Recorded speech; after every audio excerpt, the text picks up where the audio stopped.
सो board के paper चल रहे हैं और बोर्ड में जो केमिस्ट्री में गैप मिला है तुम्हें उसको कैसे यूटिलाइज करना है वो मैं बताने जा रही हूँ, तो बिल्कुल भी वीडियो मिस नहीं करना।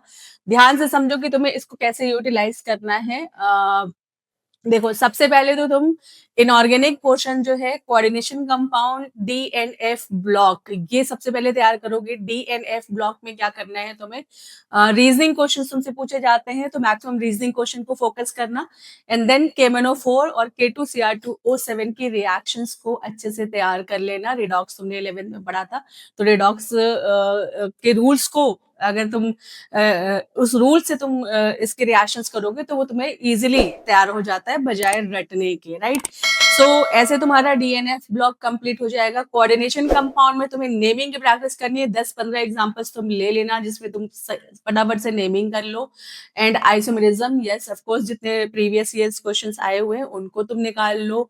बॉन्डिंग से रिलेटेड इसमें रीजनिंग क्वेश्चंस बहुत सारे पूछे जाते हैं, hybridisation and all, magnetic behaviour है ना, कलर प्रॉपर्टी, सारी चीजें पूछी जाती हैं। तो कोऑर्डिनेशन कंपाउंड से ये सारी चीजें तुम तैयार कर लोगे, राइट। स्टेबिलिटी टर्म्स भी थोड़ा सा तैयार कर लेना। इसके बाद से आ जाना तुम फिजिकल तैयार करने। फिजिकल में तुम्हें कैसे प्रिपेयर करना है वो ध्यान से समझ लो। चैप्टर वाइज स्टार्ट करना है। 2 पेज निकाल लो, हर चैप्टर के फॉर्मूले। फर्स्ट चैप्टर लिया जैसे सोल्यूशन एंड कॉलिगेटिव प्रॉपर्टीज लिया, उसके सारे फॉर्मूले एक साथ कर लिए। PYQs निकाल करके उसके सॉल्व करते जाओ, है ना, क्योंकि अब बहुत ज्यादा टाइम नहीं है कि बहुत सारे क्वेश्चंस लगाओ। या तो तुम ये कर सकते हो कि हर फॉर्मूले पे 2-2 3-3 न्यूमेरिकल्स जो है वो फटाफट से ट्राई कर लो। थ्योरी पोर्शन कुछ उस चैप्टर्स में इंपॉर्टेंट है, जैसे सोल्यूशन में ideal and non ideal solution की डेफिनेशन पूछी जाती है, ये सारी चीजें तुम तैयार कर सकते हो। कॉलिगेटिव प्रॉपर्टीज की डेफिनेशन पूछी जाती है, तो ये कर लो। बाकी न्यूमेरिकल पॉइंट ऑफ व्यू से ये चैप्टर्स इंपॉर्टेंट होते हैं। देन केमिकल काइनेटिक्स में भी सेम पैटर्न यूज करना। 2 पेज निकालो, उसके सारे फॉर्मूले एक साथ निकालो, उसके बाद से हर फॉर्मूले पे 2-2 3-3 न्यूमेरिकल्स ट्राई करते जाओ, प्लस PYQs भी सॉल्व कर लो। इसके बाद से तुम्हारा इलेक्ट्रोकेमिस्ट्री चैप्टर है। 3 पार्ट्स में इसको डिवाइड कर लेना। एक फेराडेज लॉ का कॉन्सेप्ट होगा, एक कंडक्टेंस का होगा और एक सेल वाला पोर्शन होगा। तो इन 3 पार्ट्स के फॉर्मूले एक साथ नोट करो, देन सबके न्यूमेरिकल करो और PYQ जिससे लगा लो, इससे सबसे बेस्ट होता है। इस चैप्टर से तुम्हें रीजनिंग क्वेश्चन भी पूछे जाते हैं जो कि मोस्टली तुम्हें इलेक्ट्रोकेमिकल सीरीज से मिलते हैं, ठीक है। फिजिकल का पैटर्न तुम्हें समझ में आ गया, फिजिकल के क्वेश्चन तुम्हें ऐसे सॉल्व करने हैं, राइट। अब आ जाते हैं सबसे लास्ट में, तुम ऑर्गेनिक को टाइम देना, बट कम टाइम नहीं देना, ज्यादा टाइम देना। ये चैप्टर्स जो फिजिकल और इनऑर्गेनिक के हैं ये तो तुम्हारे 1-1 2-2 दिन में तैयार हो जाएंगे, बट लास्ट में जो मैक्सिमम टाइम जो है वो तुम किसको दोगे, ऑर्गेनिक को दोगे, राइट। क्योंकि ऑर्गेनिक ऐसी लगती है कि तैयार हो गई, बट उसमें टाइम चाहिए होता है, थोड़ी प्रैक्टिस ज्यादा चाहिए होती है। बट एक बात मेरी बिल्कुल ध्यान से सुन लो कि ऑर्गेनिक तुम्हें कैसे तैयार करना है, वो बिल्कुल ध्यान से सुनो। बहुत गलत तरीके से ऑर्गेनिक प्रिपेयर करते हैं बच्चे, लास्ट में जब उनको रिवीजन करना होता है तो रिवीजन करने का पैटर्न अलग होता है बेटा। जैसे तुम चैप्टर पढ़ रहे हो तो वैसा नहीं होता है, रिवीजन का अलग पैटर्न होगा। तो रिवीजन में तुम्हें क्या करना है, रिवीजन में तुम्हें सबसे पहले name reactions, all name reactions तुम्हें एक जगह उठा करके रख लो। सारी नेम रिएक्शंस तुम एक साथ तैयार करो।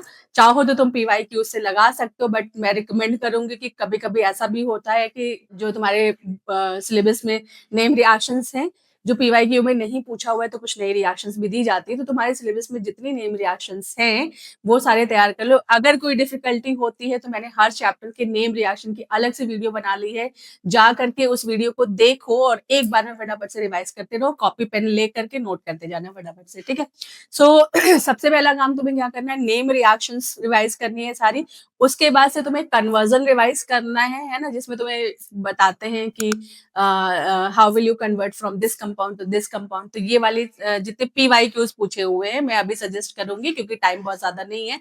तो PYQs से सारे कन्वर्जन वाले रिएक्शंस की लिस्ट एक जगह बना लो और उनकी सारी तैयारी कर लो, ठीक है। इसमें भी अगर तुम्हें कोई प्रॉब्लम होती है तो इसकी भी वीडियो मैंने डाल रखी है कि how to increase carbon chain and how to decrease carbon chain, aromatic conversion, ये सारी वीडियोस पड़ी हुई हैं। तुम जा करके आराम से देख करके उसको रिवाइज कर सकते हो ना, तुम्हारी मेहनत थोड़ी कम हो जाएगी, राइट। इसके बाद से तुम्हें डिस्टिंग्विश टेस्ट तैयार करना है, जिसमें से 2 डिस्टिंग्विश तो तुमसे पूछते ही हैं।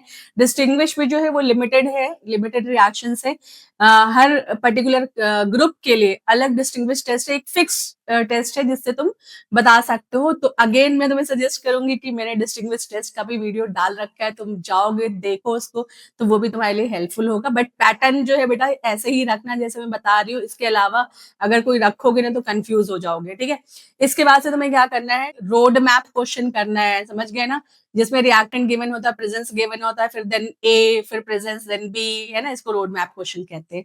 रोड मैप करने के बाद से तुम क्या करोगे, पैराग्राफ क्वेश्चंस करोगे। पैराग्राफ क्वेश्चन जो होते हैं वो मोस्टली स्टूडेंट छोड़ करके आ जाते हैं, उनको लगता है इतनी लंबी कहानी, बट उस लंबी कहानी को अगर तुम देखोगे तो उस लंबी कहानी में ये सारी चीजें यूज हो रही होती है, name, reaction, road map, conversion, इन्हीं को मिक्स करके वो स्टेटमेंट बना देते हैं। तो ओवरऑल जो जब तुम पैराग्राफ सॉल्व करोगे ना तो उसमें जो तुम्हें स्टेटमेंट बताया जा रहा होगा उसको भी तुम रोड मैप के टर्म में पहले कन्वर्ट कर लेना, तो देखना कि वो कितना इजिली सॉल्व होता जाएगा। जब तुमने नेम, रिएक्शन, कन्वर्जन और रोड मैप सॉल्व कर लिया है तो ये तुम्हारे लिए बिल्कुल सिंपल हो जाएगा, राइट।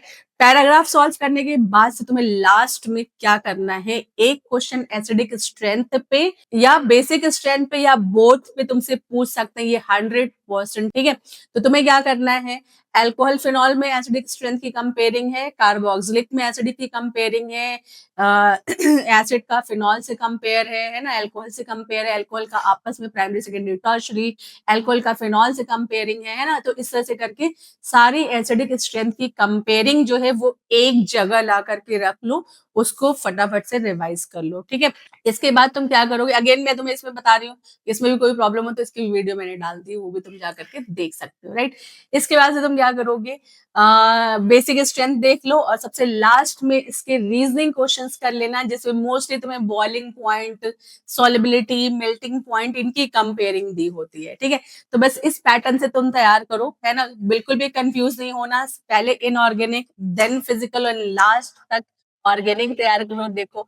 और ऑर्गेनिक चैप्टर वाइज बिल्कुल भी मत करना, मैं सजेस्ट कर रही हूँ तुम्हें चैप्टर वाइज अगर करोगे तो तुम्हारा टाइम भी जाएगा और क्वेश्चन पे तुम नहीं कर पाओगे। ऑर्गेनिक को रिवाइज करने का तरीका क्वेश्चन वाइज होता है, नॉट चैप्टर वाइज, ठीक है।